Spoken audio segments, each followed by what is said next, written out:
I think that all of us have heard from people on the left is that by debating people, we're platforming people. That to engage with these people that are obviously bad faith, there's not a world in which somebody should have to debate their very existence against people. By talking to these people, we're only giving them credibility. That if in some way we can ignore these people, make fun of them, if we can mock them, if we can ignore them, we are going to progress progressive policies into the mainstream. So by virtue of us talking to them, we are making the conversation worse and making it hard for our side to win. What sayest thou's over there to that type of argument? We're making a descriptive claim and they're making a normative claim, like a prescriptive one. Like, we shouldn't have to debate people. You know what I mean? Like, these things shouldn't be up for debate. And I'm like, no one's disagreeing with you about what shouldn't be up for debate.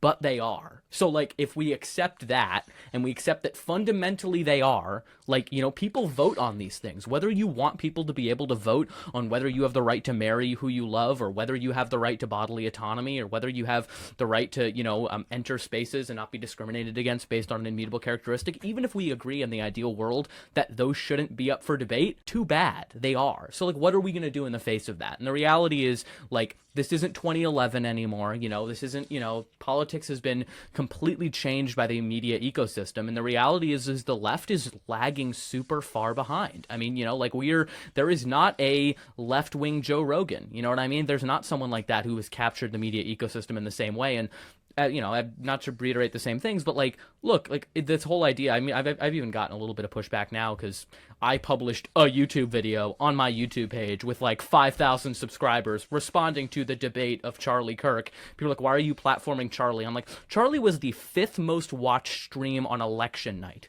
Okay, like, I am honored that you think I am that influential, that I am completely shaking everything up and I'm going to make or break Charlie Kirk and Turning Point USA. But the reality is, like we've already said, these videos are going to be made. These people are already saying these things. Largely, people are ignoring them. You know what I mean? Like, majority of people are ignoring them. And like, you know, the reality is social media companies and media companies in general want to make money. So they strategically target this content algorithmically at the people who are most receptive to it, which are primarily, when we're talking about, like, specifically manosphere type content, very young teenage boys, and to try to get them young. So, you know, if we're not in those spaces, if we're not, you know, also alongside that pushing back, they're getting the worst part of the message without any pushback. And I think that's actually the worst case scenario and what's kind of been leading to the situation that we're in right now.